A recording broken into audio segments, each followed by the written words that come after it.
हाय hello good morning. मी उर्मिला माझ्या आणखीन एका मराठी ब्लॉगमध्ये तुमचं स्वागत आहे। आजचा दिवस तुम्हाला सुखाचा, समृद्धीचा आणि आरोग्याचा जावो ही ईश्वर चरणी प्रार्थना। तर चला सकाळी सकाळी व्हिडिओला सुरुवात झाली। आज येणार रानातच आलोय आम्ही डायरेक्ट। तर रानातूनच व्हिडिओला सुरुवात केली। तर आज आलोय आम्ही पात गोळा करायला। तर पात आहे ना ही कांद्यावर टाकायची, काल कांदे वाहून नेले ना त्याच्यावर पात टाकायची। तर त्यासाठी मी विराज आली इथं ना, आम्हाला जोडी ना तर बट्या पण आलाय, आमचं कुत्र पण आलंय। त्या बघा तुम्हाला दाखवते मी। कुठे गेलो रे बट्या, दिसत नाहीये ते। तर चला आता आम्ही ना अगोदर पात भरून घेतो। तर आता आम्ही दोघांचे पात भरायला बघू आता किती पात भरणं होती आमच्याकडून।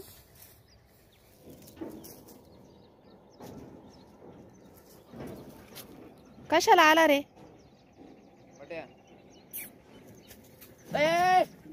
तर हे बघा, एक कांद्याची पात आहे ना ही भरून न्यायची या टारली मध्ये। तर का रे पण घमिल्यामध्ये टाकले असते तर चाललं असतं ना। ते वरती टाकता येईल का आपल्याला दोघांना?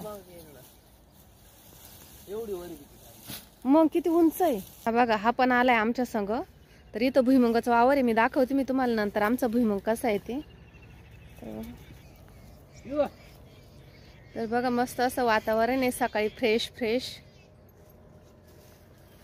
तर आमच्या भुईमुगामध्ये जास्त हावरीच आहेत ना, तीळ तीळ हावरी म्हणजे तीळ।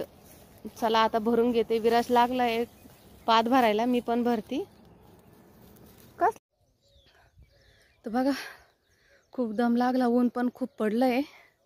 आम्ही पूर्ण ट्रॅक्टर भरून घेतला पातीचा। आता घरी जाऊन आहे ना कांद्यावर टाकायची। तर बघा आताशी 8:30 वाजले पण खूप ऊन पडले, दम पण खूप लागलाय। तर बघा एवढी भरली। आता आहे ना इथून पुढं राहिले काढायचे, आज काढतील, आज येणार आहे बाया परत।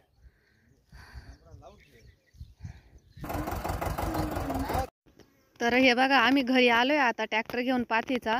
तर आता ही पात आहे ना, हे कांदे जे उघडे आहे ना त्या कांद्यांवर टाकायचे, म्हणजे कांद्याला आहे ना ऊन नाही लागणार आणि चट्टे पडता। मग उन्हामध्ये जर असेच पोळी असल्या तर आणि पातीमध्ये जर असले ना तर मग त्याला आहे ना कलर छान येतो। तर आता आहे ना विराज आणि त्याचे पप्पा ते दोघं पात टाकून घेतील आणि मी जे साईडला कांदे पडलेले आहे ना त्याची पोळ आहे ना तयार करून घेणार आहे। तर असेच जे म्हणजे खाली पडलेले कांदे आहे ना त्याची पोळ लावून घ्यायची आणि मगच त्याच्यावर आहे ना हे कांदे पात टाकायची। तर आता ते दोघं आहे ना पात टाकून घेतील आणि इथं बाबा पण सांगताय त्यांना का तुम्ही अशा पद्धतीने पात टाका म्हणून। बाबा पण आले बाहेर। तर इथं म्हणजे झाडाखालीच उभे आहे पण सांगताय ते विराजला का तू अशा पद्धतीने पात टाक म्हणून। तर चला आता आहे ना पटपट आम्ही पात टाकून घेतो, कारण भूक पण खूप लागली। आता आहे ना 8:30 वाजेपर्यंत झाली होती पात भरून, पण घरी येऊन आणि पात टाकायची पोळी करायच्या भरपूर उशीर झाला होता। तर भूक पण खूप लागली होती। तर अशा पद्धतीने ना आमचं चालू आहे एकमेकांसंग बोलत बोलत पात टाकायचं काम। तर चला आता पात टाकून घेतो, जेवण करून घेतो। तर बघा सर्व काम आवरलंय, पातीवर पोळीवर आहे ना तर बघा इथं गोणीमध्ये मी शेंगा आणल्या।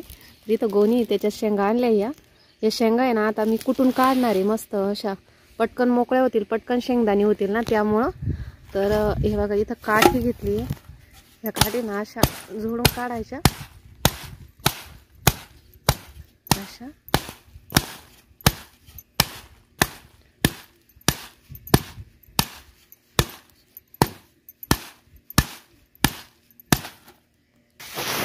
आली का ग वावरातून मम्मी? आणि या पाय या अशा शेंगा कुटून काढल्या मी, त्याच्यातलं घोळून घ्यायच्या। काही हे पाय असे दाणे राहतात खाली, मग जर जास्त कुटलं ना तर या दाण्यांचा चुरा होतो, त्यामुळे ना असं घोळून घेते मी। ह्या राहिलेल्या शेंगा परत कुटायचं, कमी वेळेमध्ये जास्त शेंगदाणे होते। आता शेंगा दाणे म्हणजे असं फोडायचं आहे ना, मशीन पण आले पण आमच्याकडे नाही आहे, त्याच्यामुळे मग आम्ही असंच कुटूनच काढतो। मशीनपेक्षा चांगलं आहे ना ग। तसं नाही, मशीन मध्ये चांगल्या आहे त्या, पण नाही आपल्या इकडं मग असं कुटितो आम्ही असं। वावरात कांदे काढायचं काम चालू आहे, पण आता तिथं माझी काही गरज नाही, मग त्यामुळे आता इथले घरातले काम आवरून घेते मी। शेंगा फोडून हरभरे नीट करायचे थोडेसे, ते करून घेते।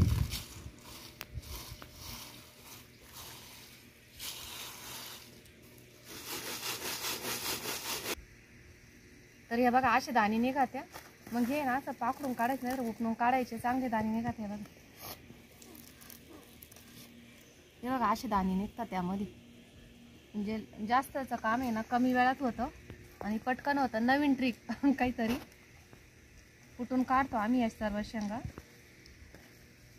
आता आहे ना ह्या शेंगा कुठून काढ येते आणि मग परत आहे ना हे असे घोळून घोळून घेते.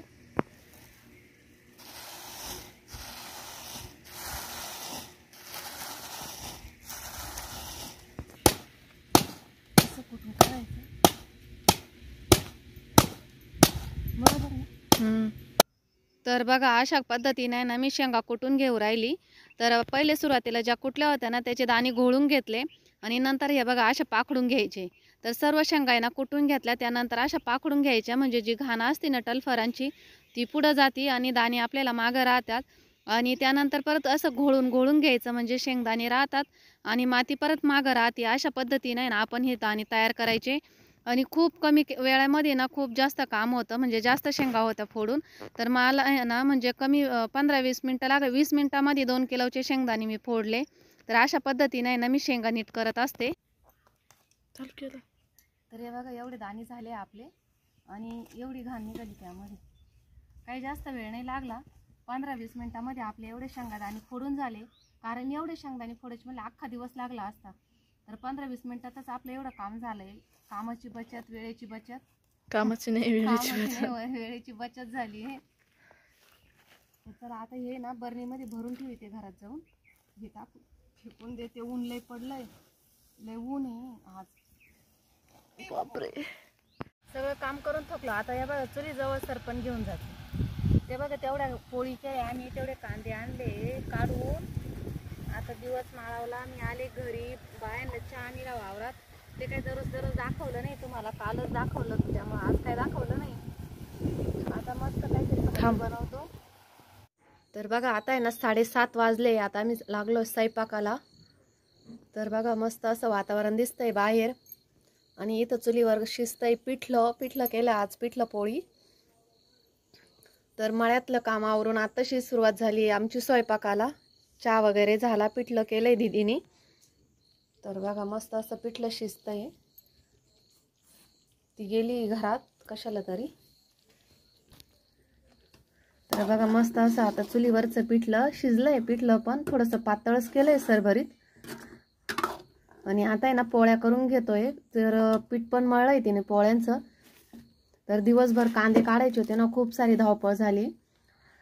कांद्याच्या पोळी करायच्या. परत कांद्यावर पात टाकायची. तर असं सारं काम होतं दिवसभर. आता पिठलं शिजतंय. पिठलं शिजलंय. आता पोळ्या करतोय. बाहेर चुलीवरच करतोय पण खूप गरम होतंय. अजिबात वारं नाही बाहेर पण खूप गरम होतंय. याच्यावर झाकण ठेवलं तर कसं चिटकून गेलं. आज आहे ना खूप सारी धावपळ झाली. खूप सारं ऊन होतं. खूप उन्हामध्ये त्या बायांनी कांदे काढले बिचाऱ्यांनी. त्यांची सुट्टी आत्ताच झाली. आज खूप लेट सुट्टी घेतली त्यांनी. तर तरी पण उद्या एखाद्या वेळेस कांदे नाही व्हायचे. उद्या पण आहे ना येणार आहे त्या. अजून 2 दिवस जातील कांदे काढायला. कांदे काढायचे म्हणले खूप सारी धावपळ राहते. शेतकऱ्याचं काही खरं नाही. काही काम असलं का खूप धावपळ.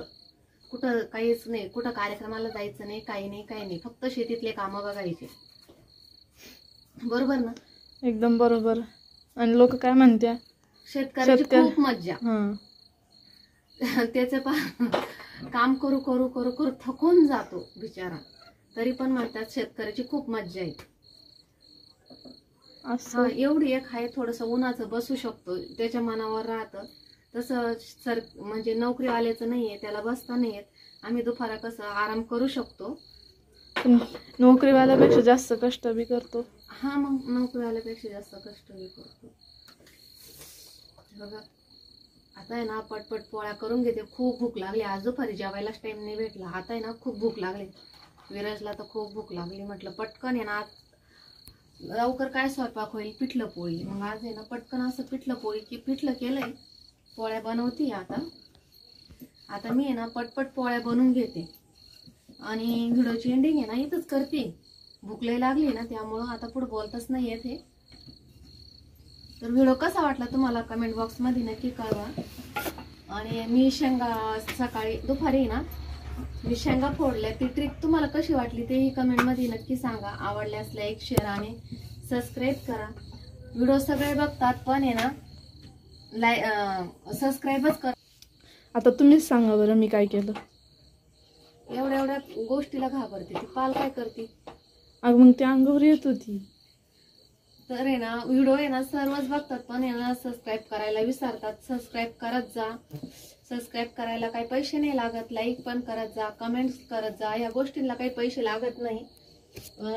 व्हिडिओची एंडिंग आहे ना इथंच करते. व्हिडिओ कसा वाटला तुम्हाला कमेंट बॉक्स मध्ये नक्की कळवा. आवडल्यास लाईक शेअर आणि सबस्क्राईब करायला अजिबात विसरू नका. स्वस्त खा आणि मस्त राहा. आमचे छान छान व्हिडिओ बघत राहा. भेटू पुढच्या व्हिडिओ. तोपर्यंत बाय. धन्यवाद. Good night. Good night.